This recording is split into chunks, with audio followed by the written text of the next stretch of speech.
George Johnson Kinuthia is the Managing Director of Perfection Plus Limited. He is interested in new business ideas and is hoping to learn more efficient business models and also looking for woodworking machine parts to replace destroyed ones. In Kenya, we do not have a strong safety.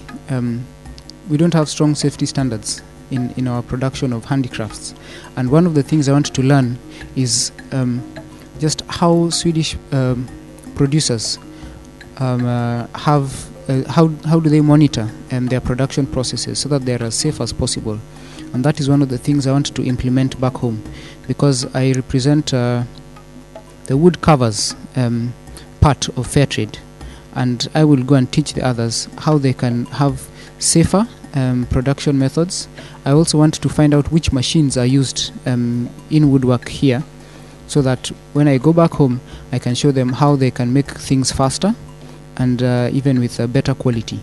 I would also like to find market, not just for my products, which are the wood products, but also other products that we have. I have, for example, this is a bag. This is a bag made of a recycled newspaper that is made by one of the fair trade producers, and so let me put this down. And this is another fair trade producer who makes leather sandals, leather belts, and things like that. These are made by Maasai women, the same ladies who make the items that Emily is wearing. But these people are in the Ngong area, and they make items with their hands. Most of them are not educated at all. They can't talk English. So this is a very good way for them to earn a living, because otherwise it would be very hard for them. Like right now, there's a drought situation in East Africa, and this community that makes the beads are also the pastoralist community, the people who keep the animals, the cattle, the cows, and so their main source of livelihood are the cows, and those are dying off. So this is an alternative source of income for them. So I'm here to see if we can get a market for these products for them. David Karangatha Ndungu is the director of Multiply and Divide International and Multiply and Divide Homes Limited. He is looking forward to visit a construction site and learn more about tools and building materials used in Sweden. He also wants to learn how to export building technology from Sweden to Kenya. Dr.Emily Obwaka is a continental coordinator of the Pan-African Christian Women's Alliance. She hopes to meet investors who may be interested in investing in Pakwa homes. Also looking for tours and travel firms, especially ones with aspects of homestay opportunities. She also would like to visit Christian organizations that organize missions abroad. I'm working with the Pan-African Christian Women's Alliance, which is the Women's Commission of the Association of Evangelicals in Africa, an organization that has 35 is in 35 countries. Pakwa is in 23 countries. The headquarters is in Nairobi, Kenya, and our concern is women, to empower them to be everything that God made them to be. Our concern is to help them holistically, so that they are being built up spiritually, they are being built up physically, and also economically and socially, so that they can take their rightful place. We always say countries that ignore 50% of their population will not do so well. So we are very concerned about that, and that's what Pakwa is about. Mike Mutungi is the CEO of I Choose Life Africa. He is in Sweden to make connections with businesses who are interested in investments in land and real estate. He is also looking for individuals who are interested in importing Kenyan products like coffee, tea, wooden products, and so on.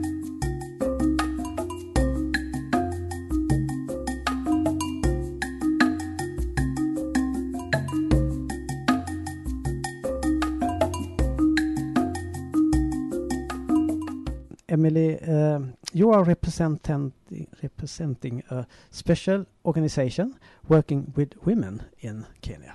Tell us a little more about that. Yes, my name is Emily Obwaka, and I represent the Pan-African Christian Women's Alliance, the Women's Commission of the Association of Evangelicals in Africa. That's the Evangelical Church coming together. And our organization is in 23 countries, and we focus on women to empower them to be everything that God made them to be. Holistic empowerment, really just spiritually, physically, socially, economically, and in every way, so that they can play their role in their place. In what way are you helping women in Africa? I think the first way we empower them is getting their minds to be alive to the fact that they are important. In our culture and in many cultures in Africa, there has not been attention given to women. So they look at themselves as second rate, as not able to do anything. So in this case, we are trying to tell them that they are special. God made them for a purpose, and they can arise to that purpose.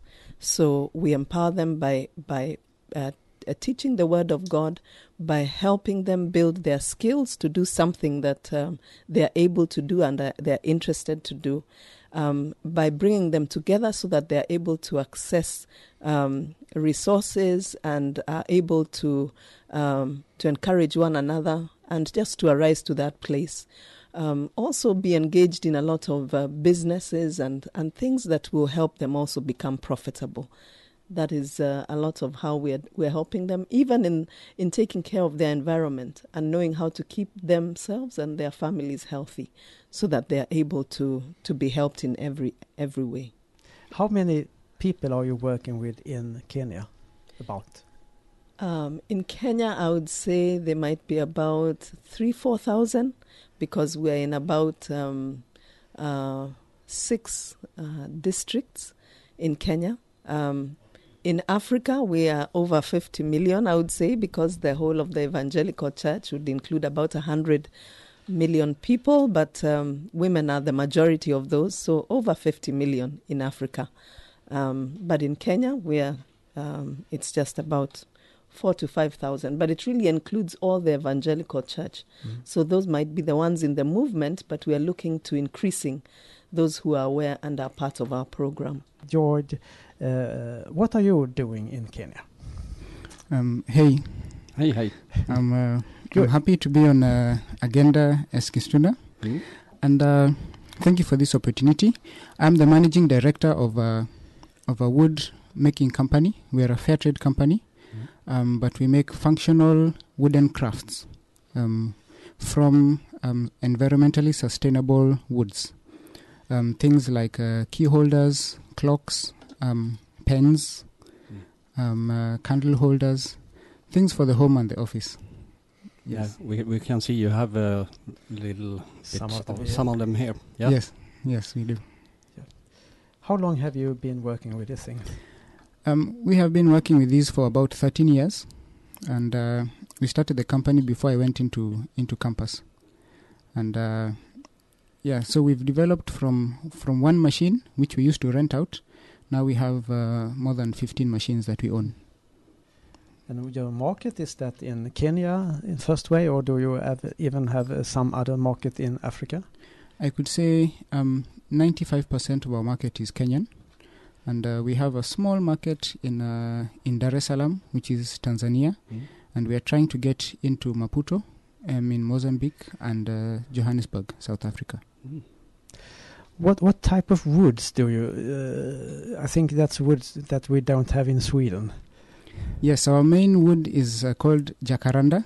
I think you call it yacaranda. Yes, jacaranda, yes. And it is more of an exotic tree that is more ornamental. It's not used for timber. Mm-hmm. It's not used for construction or for firewood.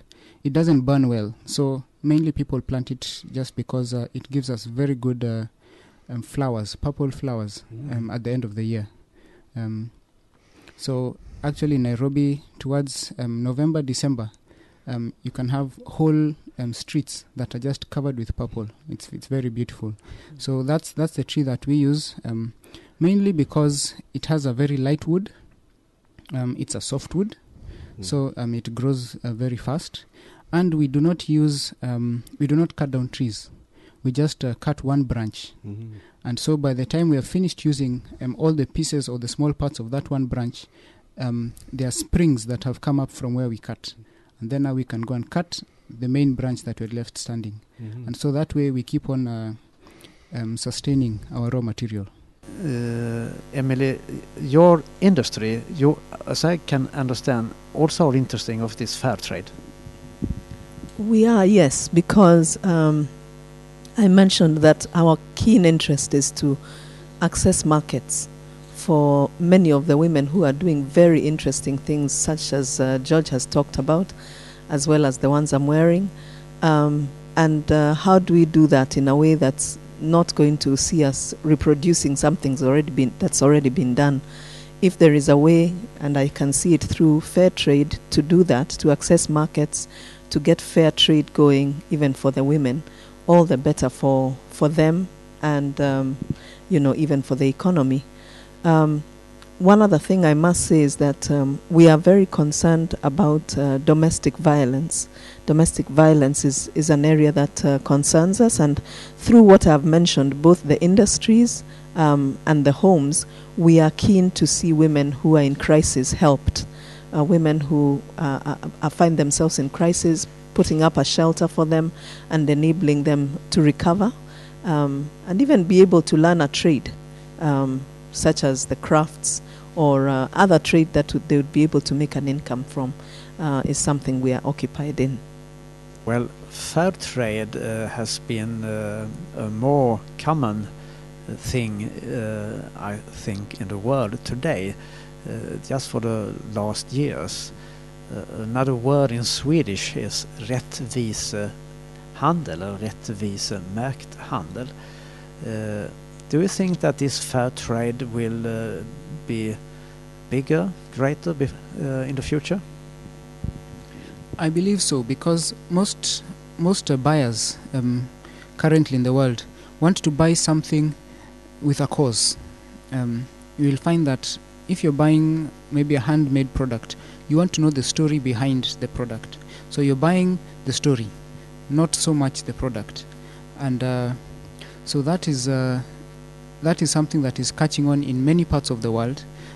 You find that people want to make a difference in society. They want to be able to make a difference maybe in developing countries. And if you buy a product from a developing country and you know that it was made by a specific person, it is easy for you to buy into the vision of the producer of the product, and that way you're making a difference even though you're very far off.